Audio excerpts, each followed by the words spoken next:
So today we got to talk a little bit about the game right now, and we're going to talk about it from the perspective that a lot of people are having, and it is about Team USA freezing out Caitlin Clark. And I agree and I disagree with this. I agree the Caitlin Clark that they didn't really look for Caitlin. I agree with the whole argument of, they weren't trying to get Caitlin the ball because that is a factual statement.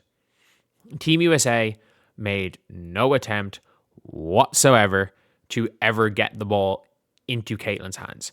There's a reason why of the 6 shots Caitlin took, 5 of them were 30 footers because there were no driving opportunities. There was no other, and 5 of them were 30 footers, and 1 she got her own steal and ran in a fast break layup for that one. There were no driving opportunities. I don't know why this chat's still there. We're long gone from this. And also, lads, if you guys could subscribe, be greatly appreciated. We are trying to hit 57.4k. We haven't hit it. We have not hit that ever. We've been at 57. I think this is 57.35 is the highest we've ever hit, which we hit back in September, and we've been losing subs ever since. We're getting back up there. But no, I got to be real here.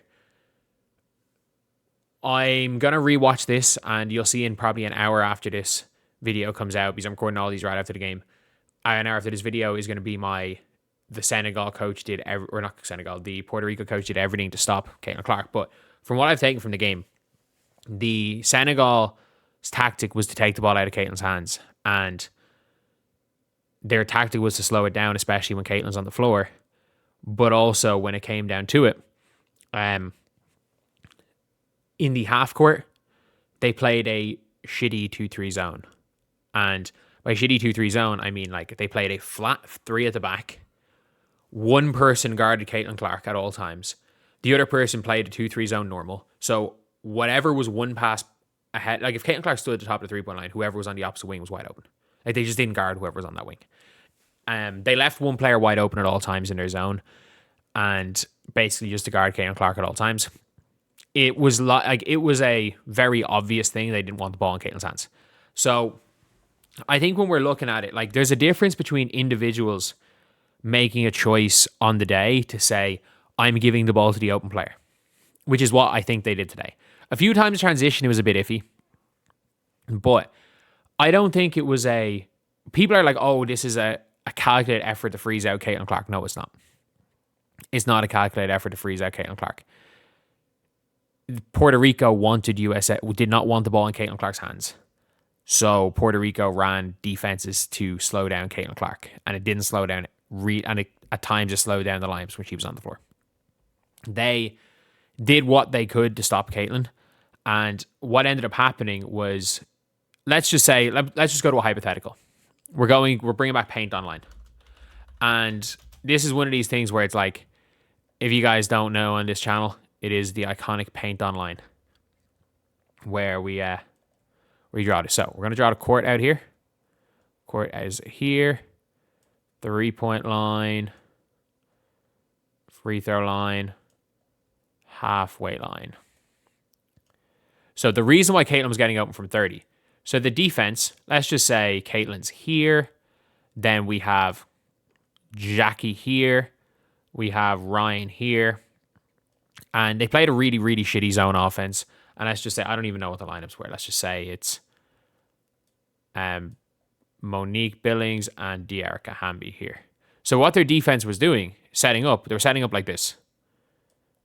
One there. One, say Jackie has the ball. They were setting up like that. Or Caitlin even passed it to Jackie. This player didn't leave. There was no and then they played a flat here. There was no what a lot of teams should be doing in this scenario, where it's if there's no player here, this back off this pass here, the back player should be coming up, and then eventually this one should be pushing it down if they move across, which they might have done. But they just kind of played flat. But what was open was, so in this scenario here, Caitlin was coming up to maybe here, and everyone being like, "Oh, Caitlin needs to get better at ball movement." There was literally nowhere where Caitlin Clark can go. The worst thing Caitlin Clark could do is, as long as Caitlin Clark doesn't run to this side of the floor, this pass is wide the fuck open. And there were times where maybe that pass wasn't open, but Jackie was maybe here, Caitlin was here, or Jackie was there with the ball, Caitlin was maybe here, and Ryan was in the corner, so that skip pass is open. Like, what you don't do in that scenario is force feed the ball to Caitlin Clark. And that is what I feel like from first watching, that's what I feel like was happening. And not only that, like, so we're going to look at the full court right now. And a lot of time, and by the way, in transition, yes, USA did a really bad job of getting the ball to Caitlin Clark. But let's look in the full court here. Let's look in the full court. So I don't, off the top of my head, I cannot for the life of me, like think of whether or not it was a 2-2-1 or a 2-1-2. All I know is that they had 2 on the ball. So in this scenario right here, they basically, screw it. They, off the inbounds, let's just say we're coming this way. Because, yeah, let's just say Caitlin has the ball. Caitlin's here. Their defense was this. X. And let's just say it's Billings there, or Angel, or anyone.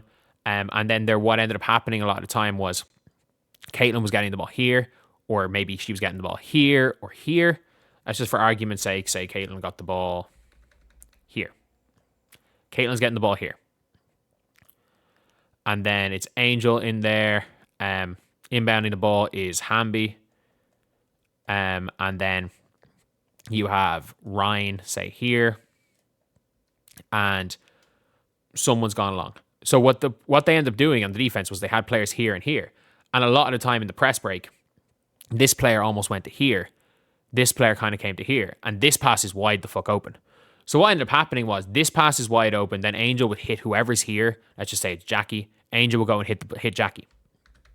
And what then ends up happening is, let's just say Angel hits Jackie on the wing. Jackie has the ball on the wing of that scenario with the ball. And Angel obviously has gone into her position in the low block. Dearica Hamby's there. Ryan Howard, either Caitlin. Let's say Caitlin fills in the wing. Caitlin fills in opposite wing, and there's Ryan. What they would do is their defender, one would go to the ball, obviously, in their top. One top player is there on Caitlin. Ryan Howard's wide the fuck open. Like, it was a effective box and one, it seemed.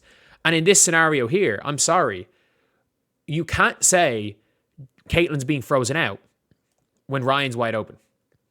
And I personally believe Caitlin's the best player on this team.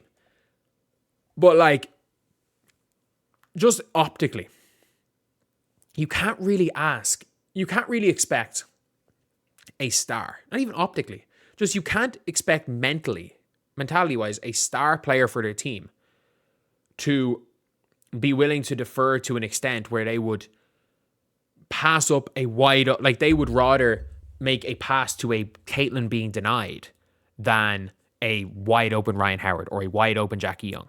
And, like, I'm sorry, in this specific scenario, like we saw yesterday, this team is willing to get the ball to Caitlin because Senegal played honest. There was not one bit of honest defense in Puerto Rico. Puerto Rico was damage control. Senegal went for the game. Puerto Rico, this was damage control. This was, let's make this game ugly. Let's try to not lose by 70. Let's try to only lose by 40. Like, they played to lose by 45. Senegal played to win and lost by 60. And I mean, the Senegal went for the game. Like, if you've ever coached any team that has been a massive underdog, you know the difference between going out and coaching a game to minimize defeat and the difference between going out and coaching a game to win. And Senegal's coach fully believed they were going to win the game. Like, you could hear it in his interviews. Like, he was annoyed they didn't win. Like, that's the way they went out into the game. Whereas Puerto Rico knew they weren't going to win and tried to not lose by 60. But all around, I don't think that they were freezing out Caitlin Clark intentionally. And I definitely don't think it's because of jealousy. It's the way the coaching is. If anything, it might have been a coaching situation and Carl Lawson pulling a Chuck Daly, being like, yeah, we know you guys can kill it in the full court, and just when you're out running, what happens when it's a half court? And maybe it was her way of kind of forcing a half court game. But I think as much as anything was what Puerto Rico were doing on defense. At the end of the day, look, if Caitlin Clark walks onto the floor and gets guarded like that gravity wise, she's going to start for Team USA. Like, people get a lot really bogged down on the box score. And you don't realize, like, by Caitlin Clark standing there, she freed up shooters. And, like, if Ryan shot better today, like she did yesterday, she shot wide open shots. Like, there are players miss shots today they didn't yesterday. They could have put up 110 points from just the gravity almost of Caitlin Clark at times. They still put up 91 points and they were garbage. So you're looking at these scenarios and it's like everyone's talking about Caitlin Clark being frozen out. And from my perspective, you can absolutely, the players weren't looking for Caitlin Clark. But there's a difference between intentionally being frozen out and the teams deciding that they want to pass the ball to the open player, which is what I feel like Team USA did. I think Team USA passed the ball to the open player. Unfortunately, in very few situations was that open player Caitlin Clark because they guarded Caitlin Clark. Because, look, these players don't play with Caitlin Clark. It's not like a Aaliyah Boston or a Kelsey Mitchell situation, especially under Christy Sides. It's very different under Steph White, which is really weird. Like, Steph White would have been delighted with this game. Steph White would have been, this was Steph White ball. This was the basketball Steph White wants there to be. This is her elite style of basketball. Fucking puke ball. Put you to sleep ball. That's Steph White ball. But, like,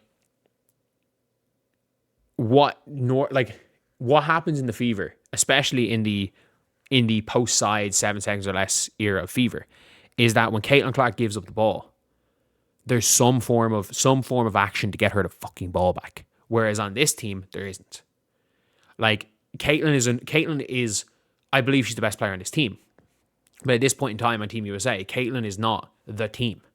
They're not building around Caitlin at this point in time. So, like, if Caitlin gives the ball up and gets denied, she's not getting it back.